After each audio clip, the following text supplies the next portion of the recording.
This is the Cortex Athletic Review.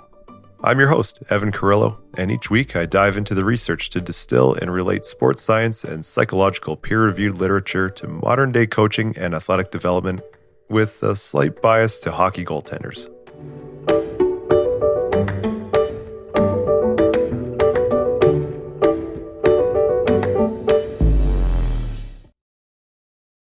Psych 388. This was a third-year, once-per-week lecture at the SFU Burnaby Mountain campus titled Biological Rhythms and Sleep.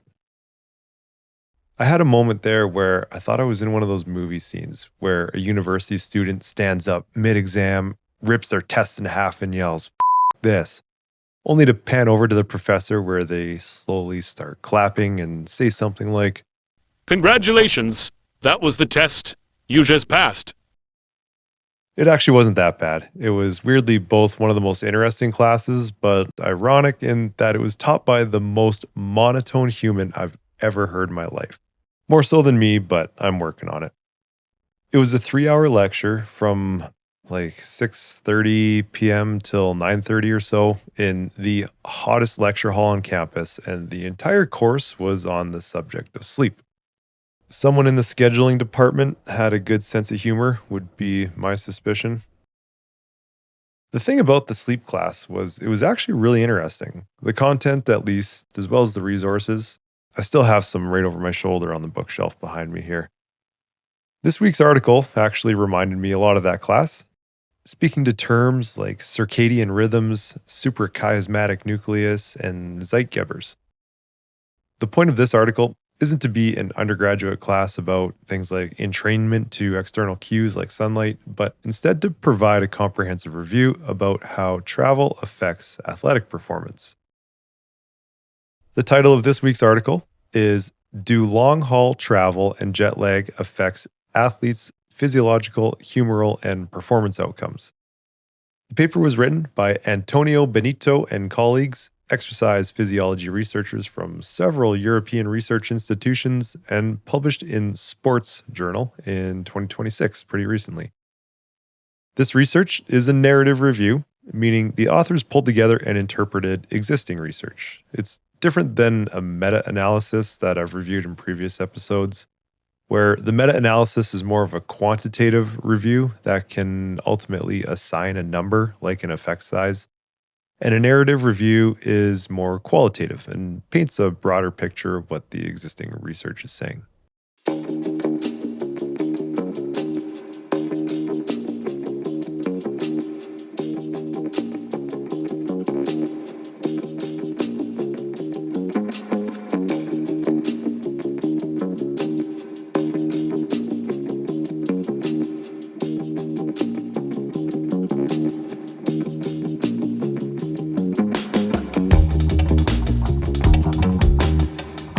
Your circadian rhythm is essentially your body's internal 24-hour clock. It regulates things like when you feel awake, when you feel tired, your core body temperature, hormone release, and even things like your reaction time and cognitive sharpness. The system isn't just about sleep. It's more of a coordinator, and it coordinates a lot of different physiological systems to operate at the right times of the day. This all happens in a really small structure inside the hypothalamus of our brains called the suprachiasmatic nucleus, or what I'm going to refer to it now as the SCN. Think of this as your body's master clock. And this has been pretty well researched and documented over the years and pretty well pinpointed to this one neurological region in our brains that we all sort of share. What the SCN does is receives information about mostly light exposure from the eyes and then uses that information to synchronize the rest of the body. So when the light hits your eyes in the morning, the SCN signals that, hey, time to be awake. When the light drops off in the evening, as when the sun goes down, it kind of starts the process of preparing the body for sleep and rest and recovery. Where it sort of gets a little bit more complicated is that the SCN isn't just the only clock in the body. We also have these sort of peripheral clocks, and they exist in things like our muscles and our liver and various other organs throughout our body. The SCN though, is primarily responsible for keeping all of those systems synchronized. So ideally, everything is operating on the exact same schedule.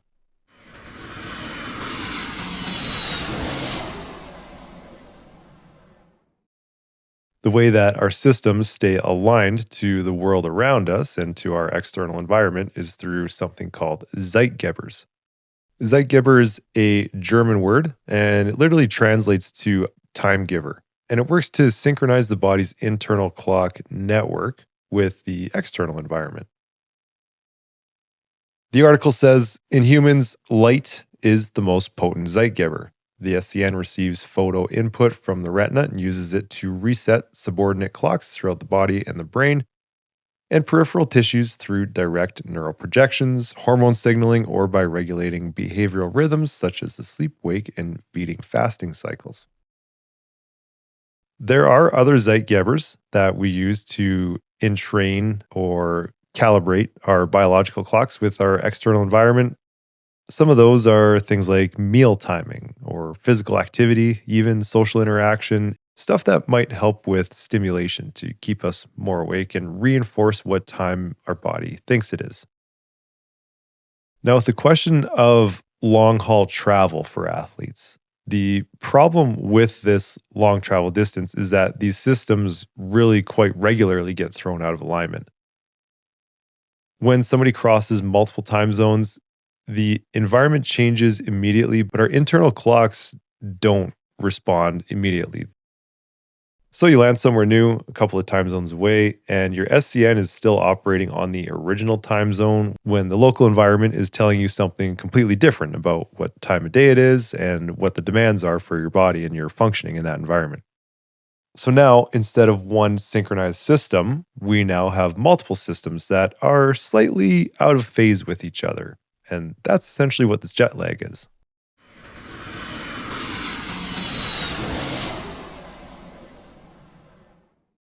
If you've ever traveled somewhere before, you've definitely experienced this. And just think to an East Coast team playing against a West Coast team, and either one of those two teams traveling across the country, crossing several time zones to play each other, might even just be for a couple of days and then back again. This becomes relevant for performance because if your body temperature and hormone release and alertness levels are all slightly out of sync, then the timing of the peak performance is also probably going to be a little bit off. So you might be competing locally at 7 p.m. at that competition time, but physiologically, your body and your SCN and your internal clocks might think it's 9 p.m. or 5 p.m. That little mismatch is what the paper here is trying to explore. The key idea here is that long haul travel doesn't just make the athletes a little bit tired, it disrupts the entire timing system that coordinates all these other different systems in the entire body.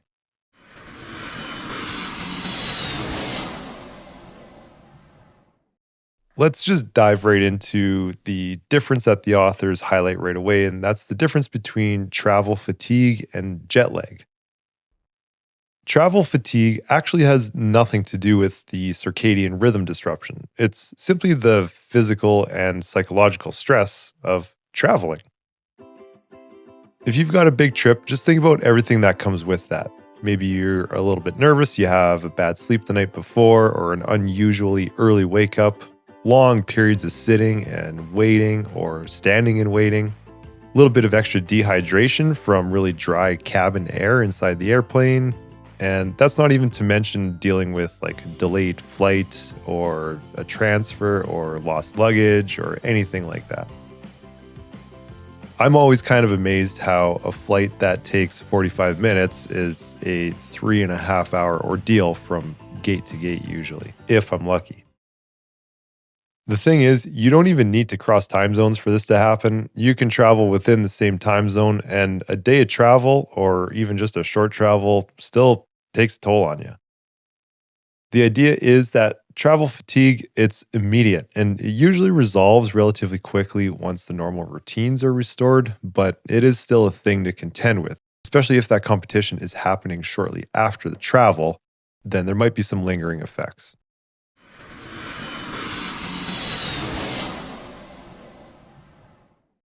Jet lag's a completely different thing. Jet lag is what happens when your internal clock is no longer aligned with local time wherever your feet are. The authors note that this typically shows up when you cross three or more time zones. And now, instead of just being tired, your biological timing system is actually off.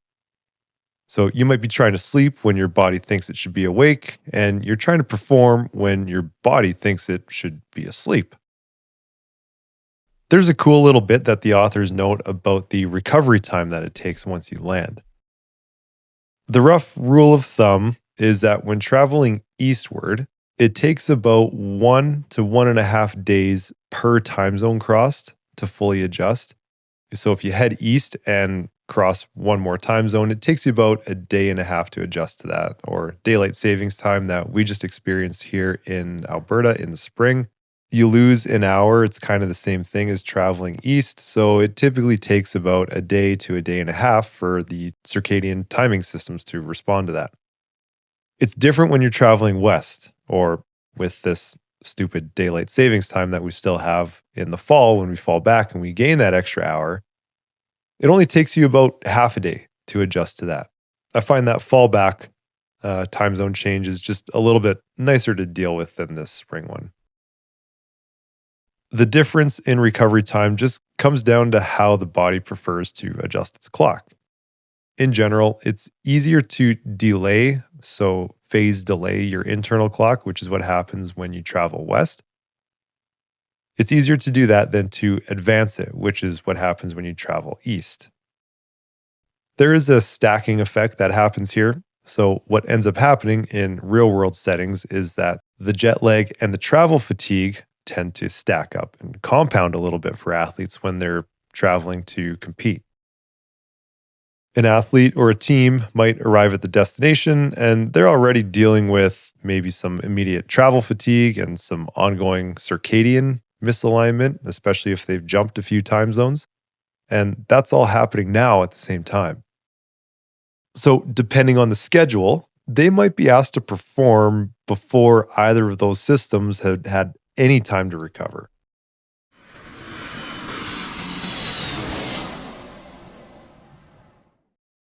Once you get past all the definitions and the biology, the paper starts to look at what actually changes in the body when athletes travel. And this is where we'll start to get into the nuts and bolts of the paper, but it's not actually that clean. It's a little bit messy with the findings. There's some conflicting findings across the studies. The most consistent part were the physiological changes that happen. So, across the studies, there were some pretty consistent physiological disruptions that continue to happen. The most obvious one is sleep. So, sleep duration will drop, and as well as the sleep quality. And the timing of the sleep and the ability to run through all those 90-ish minute cycles becomes quite irregular. It goes a little bit deeper than that too. You can also see the disruptions in core body temperature rhythms and hormonal patterns, especially with things like cortisol production, heart rate variability or HRV, and that just reflects autonomic nervous system balance. And in some cases, the immune responses. And you can see how, if the immune system is compromised, how that can be a bit of an issue for athletes who are traveling. The thing is that all of those systems are quite tightly linked to the circadian rhythm. So when the circadian rhythm becomes out of sync and drifts a little bit, these other systems that are downstream of that, they're going to be affected and they're going to start to drift a little bit as well. The key mechanism to that biologically is called desynchronization. And one of the more important ideas in the paper is that this isn't just a really simple shift. It's not like your whole body just moves cleanly from one time zone to another. What's actually happening here is a desynchronization and then a required adjustment to resynchronize. So different systems in the body, they all adjust at different rates, which is kind of the tricky part. So your sleep cycle might start to adapt pretty quick, but maybe your hormone release or your body temperature, or your nervous system, that might be lagging a little bit still and still operating in the old schedule. So instead of having one nice, tightly coordinated system, you now have a couple of systems or several systems that are slightly all out of phase with each other. And that's more the physiological reality of jet lag and athletic performance.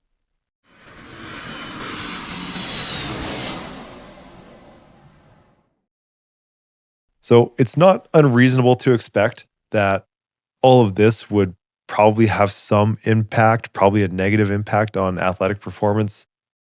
But the findings are actually quite inconsistent here. The relationship between these physiological changes and actual performance was muddy, it was murky across all the papers that were looked at. There were some trends, though. So don't take this paper or this episode as the Bible or be all end all. But the areas that did seem the most sensitive to travel were aerobic capacity, coordination, and technical or skill based performance, which for athletes is probably a tough thing. But it makes sense because these are all systems that rely heavily on timing and also efficiency and the central nervous system function. On the other hand, the inconsistent findings had to do with things like strength and power and short duration outputs. There weren't really any clear trends in the review here. Some studies showed some declines in strength and power, and some studies showed no change at all. And in a few cases, performance actually holds steady or even improves. So I don't know. Who knows? It is a little bit of a weird disconnect, though. My question is like, if the physiology is clearly disrupted, then why doesn't the performance always drop? The paper doesn't really give a definitive answer to that, but it proposes a couple of common sense solutions to that. One of them is just that the athletes are adapting and they're compensating. They're able to do so in the short term. Athletes are remarkably adaptive and able to just kind of figure things out really well. Maybe it's an adrenaline thing, maybe focus becomes hyper aware, or just through experience. And once you've traveled a few times and you know what to expect, you can maintain performance despite this underlying disruption. The authors also suggest that maybe this timing disruption or this circadian shift, despite the fact that it's happening at a different time, maybe it's not really that big of an impact on the athlete's internal clock. Everybody's circadian rhythms and SCN and phase adaptations are all going to be a little bit different. So, two athletes with the same travel schedule could perform very differently just depending on their own timing. The third reason is the type of performance that's being measured, and not all the performances across the studies were the same.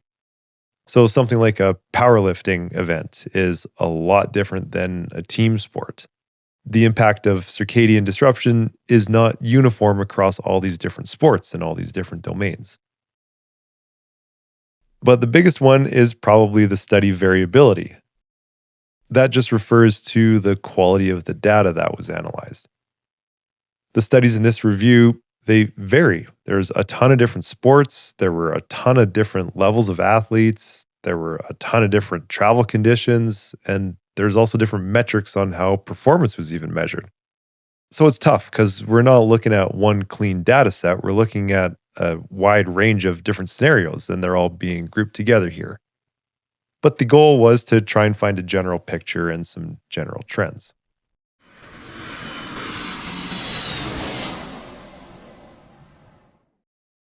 So the takeaway here is certainly not that travel doesn't matter. It's more so that the body, although it's clearly disrupted, performance doesn't always have to respond in this simple one-to-one, linear, coordinated, predictable way. That leads us into another layer that the paper looked at, which is whether the direction of travel really changes any of this.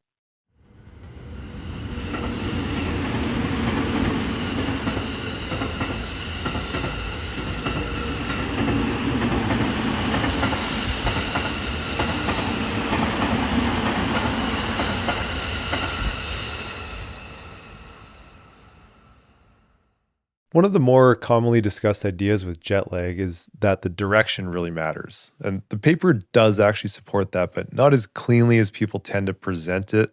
In general, eastward travel is harder on the body because traveling east requires you to advance your internal clock. That just means you have to fall asleep earlier than your body typically wants to. Biologically, that's a little bit more difficult. With westward travel, on the other hand, it requires you to delay your clock. So that tends to be easier for most of us, and that's why adjustment tends to happen faster. So you get to stay up a little bit later and you get to sleep in a little bit. But the paper does a good job here of adding some nuance to that. And even though the eastward travel produces greater circadian disruption, it doesn't always translate into worse performance. And in some cases, the westward travel was actually associated with worse team sport performance. A little bit counterintuitive, perhaps, but it reinforces the idea that performance isn't just driven by circadian rhythms alone. Remember, it's influenced also by things like fatigue and the stress of traveling, scheduling, travel demands, the context of the competition. The paper does look at some interventions of what can be done, if anything, to reduce these effects. And this is probably, honestly, the weakest part of all the evidence. Only a small number of studies actually tested the interventions of all of the studies that this paper reviewed. The ones that did focus mainly on things like light exposure or supplementing melatonin or caffeine. The idea behind this is just really simple. Try and induce a phase shift of some sort or just support the circadian system. For example, light exposure could help reset the internal clock, or melatonin can influence sleep timing, or the caffeine can temporarily offset fatigue. Results were still pretty inconsistent, and there is no standardized protocol as far as this paper could determine. There's no clear, this works type solution. No strong evidence that any one strategy reliably improves performance over another.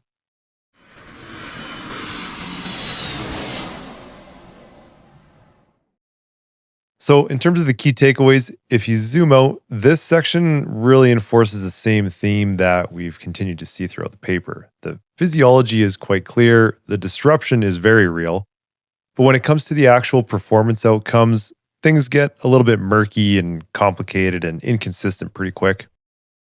The takeaway certainly isn't that travel ruins performance, it's that travel clearly disrupts the body in some way, but performance doesn't have to respond in a simple or even predictable way. We see consistent changes in sleep, in hormones, in body temperature, in nervous system response, but those don't always show up cleanly in the results on the field or in the gym or on the ice.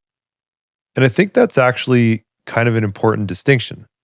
It would be really tempting, perhaps, to look at a topic like this and say, travel is just bad. Jet lag is bad. Performance goes down. Try not to be the team traveling, I suppose. But that's not what the evidence actually supports here. What it does support is a little bit more nuanced, and that's that performance is still influenced by timing and by context and by the type of sport and by individual differences. I actually kind of love that performance wasn't closely tied to jet lag or the traveling team. It just shows and speaks to how adaptable athletes are and how they're able to compensate so quickly, at least in the short term, even when their physiology isn't necessarily totally in sync.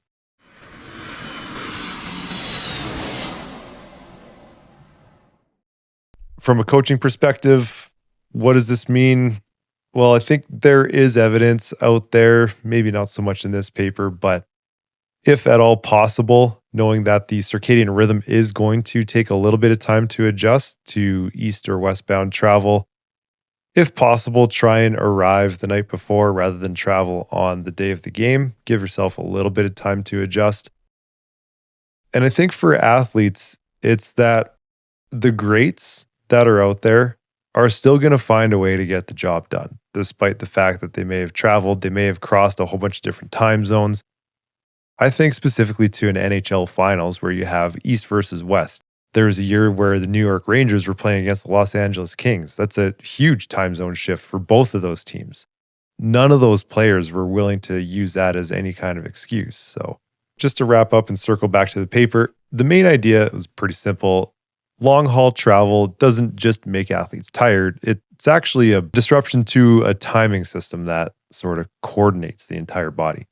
But how that disruption shows up in performance is actually still pretty complex, and it would be a really interesting field for continued research here, I think. That brings us to the end of this episode. A little bit shorter after last week's deep dive into name, image, and likeness in the NCAA. It's a good time of year. We're getting into some spring weather again. I've personally got a couple of teams with my association with KC Minor Hockey in Edmonton here that are competing in provincials again. Really proud of all of those players and all of those coaches that are involved with that, and wish them the best of luck this weekend. New episodes for this show are going to continue to be dropped every Thursday morning at 6 a.m. Mountain Standard Time. You can listen to the show on any of your favorite podcast platforms, including Apple, Amazon, iHeart, Spotify, as well as on YouTube at the channel Cortex Goaltender Development. If you'd like to support the show, which is currently a one-man operation and does have some costs involved with it, you can head over to patreon.com/Cortex Athletic Review. As always, I hope this was helpful. Thank you for listening. My name is Evan Carrillo. This is the Cortex Athletic Review. Stay out of your own way.